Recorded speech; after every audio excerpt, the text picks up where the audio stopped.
pinaka-importante sa lahat ng bagay, guys, ay kailangan bago ka pumunta sa SSS, alam mo ang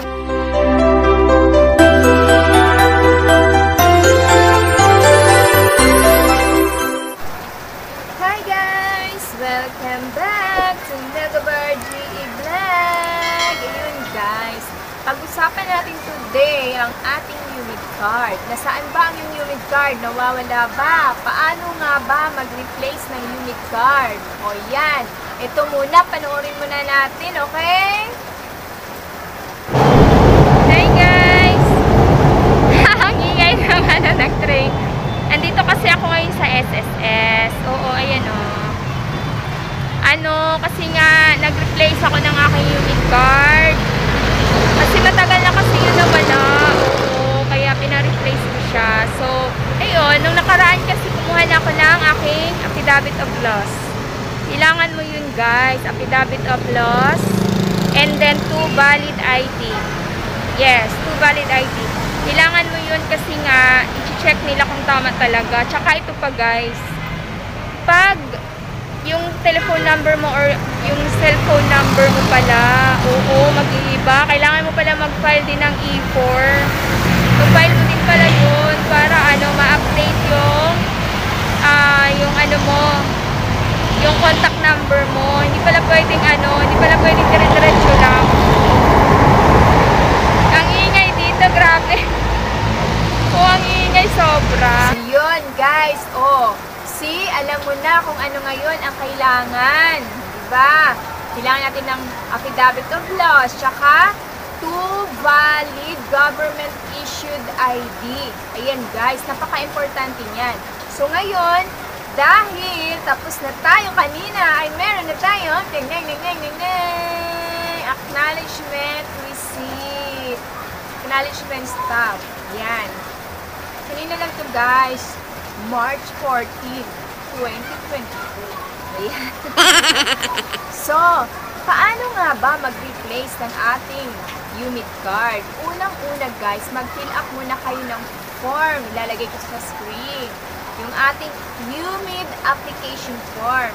Yan. Pagkatapos mo na siyang, pagkatapos mo siyang fill upan, hingin mo siya dun sa guard. Oo, dun mo na hingin para wala ka ng babayaran ng mga diba? Dahil download mo pa sa internet, magpa-print ka pa. So, mas maganda na doon ka na rin kumuha. Meron na rin doon. Tsaka, yung isang form for payment, guys. Oo. Lalagay ko na rin sa screen ko anong pangalan ng form na yan. At tsaka, pagkatapos mo siyang fill upan, guys, kailangan, pag fill up mo ay yung 4 na pages. Oo, kasi ako, isang page lang yung inanuhan ko, pinil-upan ko. Akala ko naman carbonized yun. Hindi. Oo, hindi pala yung carbonized, no? Kailangan mo siya talagang i-manual ng fill up yung Ipakita ko na rin sa screen yung mga kulay na pipil-upan mo. Oo, 4 yun, guys. Tapos nun, di ba, tapos ka na mag-fill up, meron pa sila mga health, dyan na fill upan mo. Bukod doon, guys, after mo mag-fill up na lahat ng mga form na ibibigay sa'yo ng guard, magbayad ka muna ng iyong UMID replacement. Kailangan, magkano? 200 pesos lang naman, guys. 200 pesos, mabigat na rin yun sa bulsa, guys, diba? Tapos nun guys, ayun na, pupunta ka na dun sa mga section number 1, 2, 3. Papa-encode mo na yung replacement card mo. After nun, capturing ka na. So, diba? Ang bilis lang, no? Pero, isa pa, pinaka-importante sa lahat ng bagay, guys, ay kailangan, bago ka pumunta sa SSS, alam mo ang number coding nila. Kasi pagpunta mo doon at hindi mo alam ang number coding nila, guys, hindi ka nila entertain pag hindi naka-coding ang iyong number. O, diba?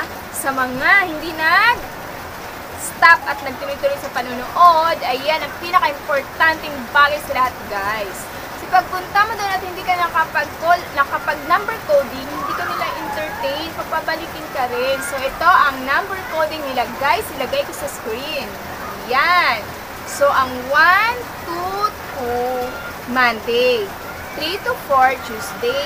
5 to 6, Wednesday. 7 to 8, Thursday.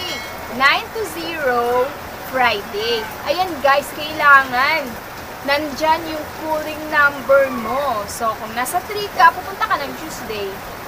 Kailangan, complete ano ka na, requirements ka na guys, okay?